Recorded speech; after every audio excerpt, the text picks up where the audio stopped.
Nathaniel, karibu zungumza na waandishi wa habari. Asante. Kwanza kabisa nipende kumtanguliza Mwenyezi Mungu. Nashukuru kwa kuweza kutuamsha salama siku ya leo. Pia namshukuru Mungu kwa kutusafirisha salama, kurudi salama. Na sisi kama wachezaji tumejiandaa vizuri kuelekea katika mchezo wa kesho. Tunajua umuhimu wa mchezo wa kesho na tunajua TRA ni timu ambayo ina wachezaji experience wengi. Kwa sisi kama wachezaji tupo tayari kwa ajili ya kupambana kupata pointi 3. Okay.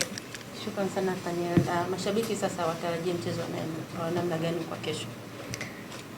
Kwa upande wa mashabiki, kwanza tungependa kuwakaribisha wote wajitokeze kwa support yao, maana ni muhimu sana kwetu sisi. Na ni mchezo ambao utakuwa ni mgumu, na sisi kama wachezaji tunaahidi kupata matokeo mazuri na tutafurahisha. Okay. Nakaribisha maswali kwa Nathaniel. Maswali kwa Nathaniel.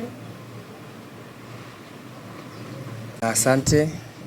Kama ninukuu alivyotoka kusema mwalimu, timu inapokuja katika uwanja wa Azam inakuwa kutokana na mechi ambazo labda inacheza na timu nyingine, inapokuja kwetu sisi kuna asilimia kubwa sana ya formation zao zinakuwa zinabadilika. Na kulingana na mchezo ambao umepita tulitoa sare, na sisi kama wachezaji na benchi la ufundi pia wameshaona kwamba tulikosea sehemu gani na inabidi turekebishe sehemu gani. Na kuhusu wachezaji wapi ambao wamefika kwenye mpira, sidhani kama kuna ugeni, na wao kufika kwao wanajua sisi malengo yetu kwenye timu ni kitu fulani.